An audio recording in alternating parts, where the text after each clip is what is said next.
Hey, it's Ryane, Danielle, LeCesne here, back with you for another Inspired Thought Thursday. I hope that you are doing well and that this connection finds you in good spirits.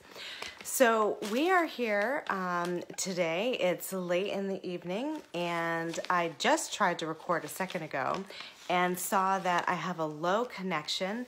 So I don't actually know quite what that means. I just see this ticker coming across that says connection available, low connection. So hopefully you are able to see me, because I would love to be able to see you, and I'd love to be able to spend this time with you. So hopefully we are well connected. And then once I saw this connection going crazy, of course, Cooper's scratching at the door to try to come into the office. Family's going on outside. It's our nighttime routine. And so we are in the midst of real life. But I did not want the day to end without connecting with you around an Inspired Thought Thursday. And over the next couple weeks, we're going to be talking about our 8-step quantum leap framework, which is the exact framework that we use at Inspired Brand Consulting. And it is the framework that I use to coach high-achieving women to advance in their careers and build their dream businesses with clarity, confidence, and peace.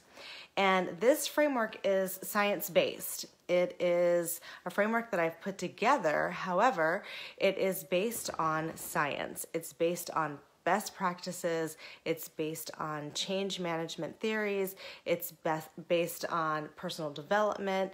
And I absolutely love this process. And I think it is something that I have come to see really be very powerful in my life and very powerful in the lives of my clients. So let's start with the first step.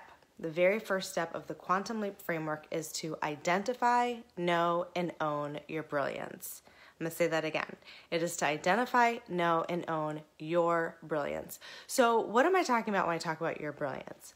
Your brilliance is your natural gifts. Your brilliance is that thing that is, you are so good at it. It is something that is so closely associated with you and how you show up in the world that oftentimes, because it is so second nature, it is something that might go under-noticed, under-nurtured, and undervalued by you. But yours, it is yours, and it is no one else's. And I oftentimes am, in conversations with my clients around their resistance to accepting that their brilliance is their brilliance. Somehow, as human beings, we oftentimes want to hide our light. We want to hide our gifts. We want to not stand in the spotlight. And when you think about the work done by Brene Brown around vulnerability, or Daniel Goldman around emotional intelligence and empathy, you can really, from a scientific standpoint, recognize that when we're standing in our light, when we're asking ourselves to be seen, to stand in our brilliance, we have this idea, this belief, this false belief around fear, a fear-based belief that's self-limiting, that if I stand in my brilliance, if I say that I'm special, if I acknowledge that I'm divinely designed to do something, to add value, to support others, then perhaps a couple of things also would be true. One, if it's true for me, then could it also be true for other people? So if I say that I'm smart, if I say that I'm brilliant, then maybe I'm saying that someone else isn't. That could be a false belief. It could be that if I claim my brilliance, then if it's actually not true, then what happens, right? What if I say that my brilliance is to support others, identify, know, and own their brilliance, and I'm actually not good at it? Then what? Then what happens? Okay? Another false belief may be that if I state that I am my brilliance, then perhaps there won't be enough room for me and someone else to coexist together. Those are just some of the limiting beliefs that keep us hiding our light. And what I want to encourage you to do is to think about this question. Are you living your brilliance? Are you expressing the thing that is your gift, the thing that you know you are meant to be doing in this world? And that could be in any realm. It could be in corporate America. It could be in a nonprofit. It could be in a social organization. It could be in your relationships with your family, friend, spouse, partner. It could be an entrepreneurial pursuit. Are you doing you? Are you showing up as the best you? Are you shining your light, or are you hiding it?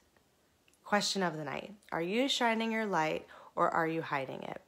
If you're hiding it, I want to challenge you. I want to support you in finding ways to shine your light. And I want to give you a couple of numbers. So every time when I learn these numbers and every time I teach to these numbers, it's staggering to me. The first is we have about 80,000 thoughts a day.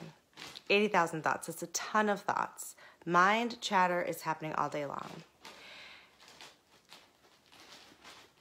So out of 80, this dog is driving me crazy. Cooper, stop, puppy. I'm trying to focus on the math.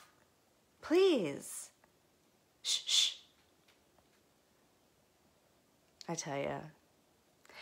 80,000 thoughts a day. Out of these 80,000 thoughts, for every brilliant thought that we have, for every brilliant thought that says, you know what, raise your hand in the boardroom, raise your hand and ask for the raise, find that mentor, call someone that can support you, ask this person to be your sponsor. Think about any thought that you have that is a forward-thinking thought. You are, by science, going to have 8 fear-based thoughts that follow that. 8 reasons why you shouldn't do that brilliant idea, why you should not take action. That's how prevalent fear is. 80% of our thoughts are fear-based. Okay, that's overwhelming. Okay, but we can learn to master our thoughts and our feelings so that we are in conversation with that voice of fear and we can quelch that voice of fear. So think about, are you living your brilliance? Are you taking action on those brilliant thoughts? Or are you living in that 80% of fear-based thinking? And I want you to be living your brilliance. So that's the idea for today. Are you living your brilliance? If not, what can you do to take more action, to be living your brilliance, to identify what your brilliance is, and how can I help you? How can I help you do that? If you feel that you are looking for some support, send me an email, slide in my DM, and let me know, and I am happy to support you identify, know, and own your brilliance. I look forward to speaking to you next week where we talk about step number 2. Take care. Have a good night. Bye-bye.